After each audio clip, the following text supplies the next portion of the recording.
আমি দেশবাসীর উদ্দেশ্যে একটি বার্তা দিয়ে বলতে চাই, মুসলমান, হিন্দু, বৌদ্ধ, খ্রিস্টান তথা দল, মত, ধর্ম, বর্ণ নির্বিশেষে পাহাড়ে কিংবা সমতলে বসবাসকারী এই দেশ আমাদের সবার। প্রতিটি নাগরিকের জন্যই এই দেশকে আমরা একটি নিরাপদ ভূমিতে পরিণত করতে চাই। একটি স্বনির্ভর, নিরাপদ, মানবিক, গণতান্ত্রিক বাংলাদেশ প্রতিষ্ঠাই বিএনপি সরকারের লক্ষ্য। প্রিয় দেশবাসী, ফ্যাসিবাদের সময়কালে দুর্নীতি দুঃশাসনে পর্যুদস্ত একটি ভঙ্গুর অর্থনীতি, দুর্বল শাসন কাঠামো আর অবনতিশীল আইন শৃঙ্খলা পরিস্থিতির মধ্য দিয়ে নতুন সরকার যাত্রা শুরু করেছে। আইন শৃঙ্খলা পরিস্থিতির উন্নয়ন এবং কঠোরভাবে দুর্নীতি নিয়ন্ত্রণের মাধ্যমে জনগণের মনে শান্তি, নিরাপত্তা ফিরিয়ে আনাই হচ্ছে আমাদের সরকারের প্রধান অগ্রাধিকার। সারা দেশে জুয়া এবং মাদকের বিস্তারকেও বর্তমান সরকার আইন শৃঙ্খলা অবনতির অন্যতম কারণ বলে চিহ্নিত করেছে।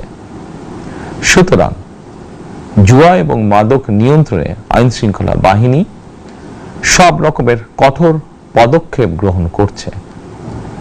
জনজীবনে শান্তি ও নিরাপত্তা নিশ্চিত করতে সরকার সর্বোচ্চ উদ্যোগ গ্রহণ করছে। দেশের প্রতিটি সাংবিধানিক এবং সরকারি বেসরকারি প্রতিষ্ঠান চলবে বিধিবদ্ধ নীতি নিয়মে। দলীয় কিংবা রাজনৈতিক প্রভাব, প্রতিপত্তি অথবা জোর জবরদস্তি নয়। আইনের শাসনই হবে রাষ্ট্র পরিচালনার শেষ কথা। প্রিয় দেশবাসী, আগামীকাল থেকে সারা দেশে শুরু হতে যাচ্ছে পবিত্র মাহে রমাদান। আমি দেশবাসীকে পবিত্র মাহে রমাদানের শুভেচ্ছা জানাই। রমাদান আত্মশুদ্ধির মাস। আমরা যদি আত্মশুদ্ধি শব্দটির মর্মার্থ উপলব্ধি করি, তাহলে এই মাসে মানুষের ভোগান্তি বাড়ার কথা নয়। যদিও আমাদের অনেকের মধ্যেই এই মাসটিকে ঘিরে ব্যবসায় অধিক মুনাফা লাভের প্রবণতা লক্ষণীয়।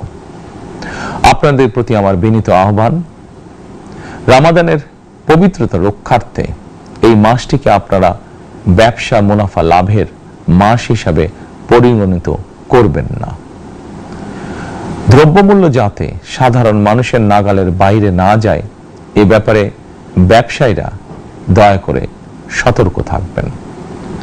হাজারো প্রাণের বিনিময়ে একটি মাফিয়া সিন্ডিকেটের পতন ঘটিয়ে রাষ্ট্র এবং সরকারের জনগণের অধিকার প্রতিষ্ঠার অঙ্গীকার নিয়েই আমরা রাষ্ট্র পরিচালনার দায়িত্ব গ্রহণ করেছি।